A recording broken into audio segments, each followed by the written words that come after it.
अस्सलाम वालेकुम स्टूडेंट्स। जैसा कि आपको पता है कि ये second part of chapter 1 of 6th class science है, जिस चैप्टर का नाम था cellular organisation of plants and animals.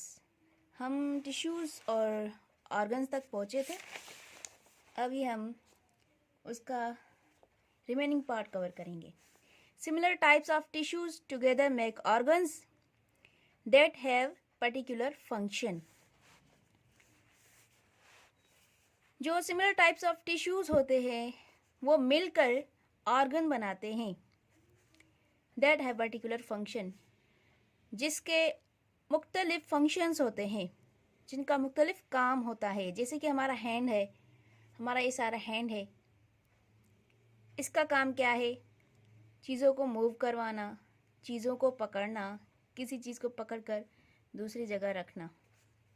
और वैसे ही हमारे जिस्म में हमारे जिस्म के बहुत सारे हिस्से हैं, बॉडी के बहुत सारे पार्ट्स हैं जिनके अलग अलग फंक्शंस होते हैं। Normal total 20 different types of cells consisting our body, from them some are common. हमारे 20 टाइप्स ऑफ सेल्स जो हमारे बॉडी में प्रेजेंट होते हैं, उनमें से कुछ जो कॉमन है वो हम देखते हैं यहाँ पर। जैसा कि मैंने पिछले लेक्चर में बताया था कि हमारे एनिमल के मतलब हम भी एनिमल्स में ही आते हैं, किंगडम एनिमलिया से ही हम भी। तो हमारे जिस्म में टोटल 20 किस्म के सेल्स पाए जाते हैं, जिनमें से कॉमन है ये nerve cells carry messages around the body. Nerve cells जो हमारी पूरी बॉडी से मैसेजेस लेकर हमारे दिमाग तक पहुंचाते हैं, ठीक है। And second, muscle cells contracts to bring about movement. ये हमारे मसल सेल्स जो हैं वो मूवमेंट करवाते हैं हमारे जिस्म में, ओके। जैसे कि हमारे किसी जिस्म के हिस्से में मसल्स मौजूद होते हैं, जैसा कि हमारे आर्म में, हमारे बाजू में मसल्स मौजूद होते हैं पिछले हिस्से पे, मतलब कि हमारे ऊपर वाले हिस्से पे, वो हमें मूवमेंट करवाते हैं। Red blood cells carry oxygen around the body. पूरे जिस्म में जो हमारे ड्यूरिंग एक्सहेलेशन जो हम ऑक्सीजन को अंदर लेते हैं हवा के ज़रिए से, वो ऑक्सीजन कैसे हमारे पूरे जिस्म तक पहुंचती है? वो होते हैं रेड ब्लड सेल्स जो ऑक्सीजन को ले जाते हैं पूरे जिस्म तक। देन प्लांट टिश्यूज़, ये जो अभी हम टिश्यूज़ पढ़ेंगे वो प्लांट्स में मौजूद होते हैं। Epidermal tissues protects from injury and prevent from drawing up. Epidermal tissues जो होते हैं वो प्लांट्स में सेल्स जो होते हैं वो अपर लेयर में मौजूद होते हैं, जो हमें इंजरी से बचाते हैं। सॉरी, हमें नहीं, प्लांट्स को इंजरी से बचाते हैं, मतलब उन्हें कोई खरोच या चोट देने से बचाते हैं।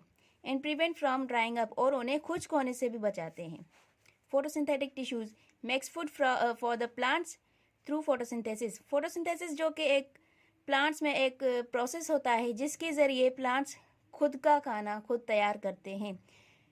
वो कौन से टिश्यूज़ में होता है, वो उनका अलग नाम है, इसके ही ज़रिए से नाम दिया गया है फोटोसिंथेटिक टिश्यूज़। उनका नाम है फोटोसिंथेटिक टिश्यूज़, जहाँ पर फोटोसिंथेसिस प्रोसेस जो होता है परफॉर्म होता है प्लांट्स में। Animal tissues epithelial tissues protect the structure beneath it. Epithelial tissues हमारी स्किन में मौजूद होते हैं जो हमें प्रोटेक्ट करते हैं। मसल टिश्यूज़, जैसा कि यहाँ पर पढ़े हमने, contract to bring about movement, यहीं पर भी ऐसा ही लिखा है, contracts to bring about movement in an animals body. मतलब कि किसी भी जानवर के जिस्म में वो मूवमेंट करवाते हैं मसल टिश्यूज़। जैसा कि मैंने पहले बताया कि हमारे बाजू के पीछे ऊपर वाले हिस्से में जो हमारे मसल्स मौजूद होते हैं वो मूवमेंट ही देते हैं हमें।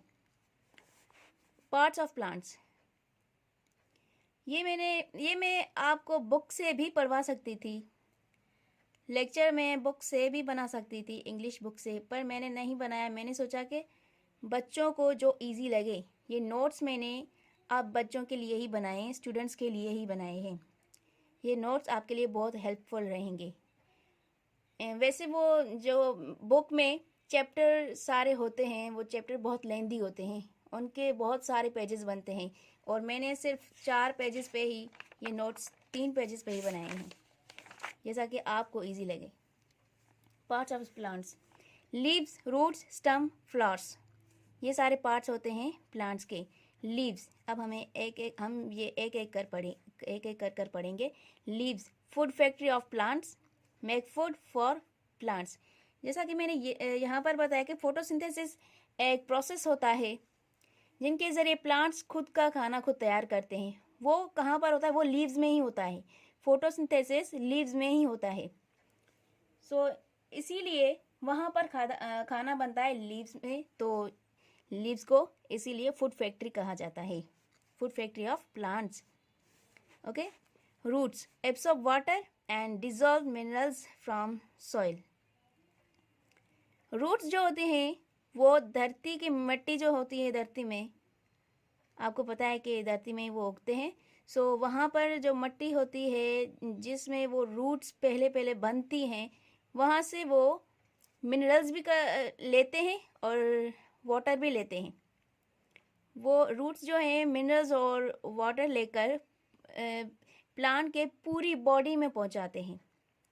वो पहुंचाने, जैसे हमारे घर में किसी को हम पानी देते हैं तो पानी को ठंडा करके किसी तक पहुंचाना होता है तो किसी बंदे को दे देते हैं ना।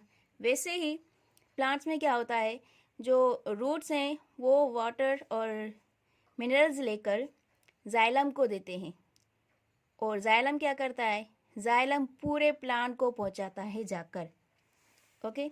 स्टम, support plants, transport water with dissolved minerals from root to leaves to all parts of plants. स्टम, पहले ये समझे कि स्टम होता क्या है। जो रूट्स होते हैं, रूट्स जो होती हैं वो धरती के नीचे होती हैं। जो प्लांट्स की रूट होती हैं वो धरती के नीचे होती हैं, और जो धरती के ऊपर वाला सारा हिस्सा होता है प्लांट्स का, उन्हें हम कहते हैं स्टम।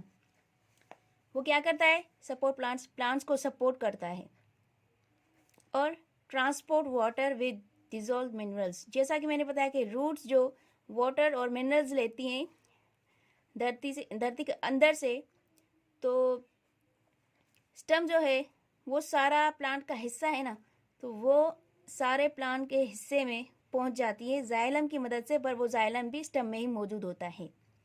Okay. From root to leaves, हालांकि वो पत्ते तक पानी या मिनरल्स को पहुंचा देते हैं। To all parts of plants, जैसा कि मैंने बताया कि पूरे प्लांट बॉडी में पानी और मिनरल्स पहुंचते हैं। Flowers helps in reproduction of plants. Flowers सिर्फ क्या करवाते हैं? रिप्रोडक्शन करवाते हैं। रिप्रोडक्शन मतलब कि जैसा कि एक प्लांट है, दूसरा प्लांट भी वैसा ही पैदा होना, उनकी जनरेशन को बढ़ाना, उसे बोलते हैं रिप्रोडक्शन। Thank you. ये सेकंड पार्ट था चैप्टर 1 का। सो प्लीज़ गाइज, अगर आपको मेरी ये वीडियोस पसंद आ रही हैं तो कमेंट ज़रूर करें, लाइक ज़रूर करें, शेयर ज़रूर करें, और प्लीज़ सब्सक्राइब भी कर दें। Thank you.